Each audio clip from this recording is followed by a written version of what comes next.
Hello, and welcome to another update video on Ethereum. So Ethereum has not really done much over the weekend. We're still, if you checked out on Friday and you came back today, well, then you will realize nothing really changed. Still, though, I have to say, I get messages, I read that people get tossed around by these micro patterns in the range. I mean, yeah, when we're dealing with the range guys in a wave 4, then normally the focus is more on capital preservation, right? I teach it all the time. If you don't focus on that, but instead of try to make money within a corrective range, guys, you'll be tossed around in crypto. It is what it is. There are ways to handle it, but it's typically not fun. You normally have to size down a bit, leave the trade a bit more space, instead of trying to trade every wave within a range, right? It's a range, guys. It's not a trending move. We're dealing with a counter trend move here. So hopefully that's a bit of an eye opener. Then I teach it all the time, but this is part of a correction, right? We're still likely in an uptrend, and we are a little bit below the all-time high. Most people should be in profit anyway with when it comes to Ethereum. And the thing is, if you try to trade every little wave in a correction, you'll be tossed around. That's dangerous, okay?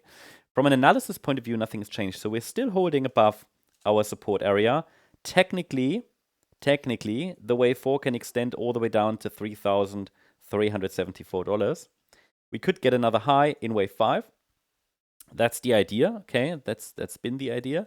But also, gotta remember, everybody needs to remember, we're likely in the late stages of this rally, okay? So the main element of the trend is typically done when the third wave is topped. The fifth wave is always a nice to have. It should happen. But I also tell you always when I'll change my view. And I have said to you before that a break below 4,050, which is the 23.6 retracement here, but it's also where these previous swing highs are located. A break below this level will make me probably change the opinion. Or no, not yet. It's a first warning. It'll be a first warning. I'll change my opinion about the chart with a break below 3,374 because I need to see a significant swing low taken out and the 50% retracement, which from an Elliott wave point of view, which is the model we are using, keeps the trend up. So as long as we're holding above $3,374, the pressure remains up. In the very short term, though, ideally we don't even break below 4,050 because that would, or at least avoid a decisive break below, because that would introduce some further weakness. For now, price is holding really well, and the structure therefore still allows for one more high. Now, yesterday the price has reached my support area in this range. Again, we're dealing with a range, so be flexible in this range, but I'm giving you the levels that, in my opinion, matter. And yesterday the price dipped here into this blue zone, the 100% extension. Don't focus so much on the micro labels. I could also delete them, but again, I mentioned yesterday in the video, I try to it's kind of educational as well, right? So people want to understand which counts are possible here. That doesn't mean you should trade every label, okay? We're in a range, okay? Trend is up still overall, but the local correction is unfolding. And because it's more like a sideways correction, expect to be tossed around, okay? Now we're still printing lower lows, lower highs here at the moment. The price reached this 100% extension level yesterday. Why is this important? Because this is an ideal target, the first ideal target for the Y wave, so wave W, wave Y. The Y wave allows for further downside, maybe one or two more lows in this white scenario, okay? Just shows you, how the price could get us to these levels down there around $4,100 to $4,050.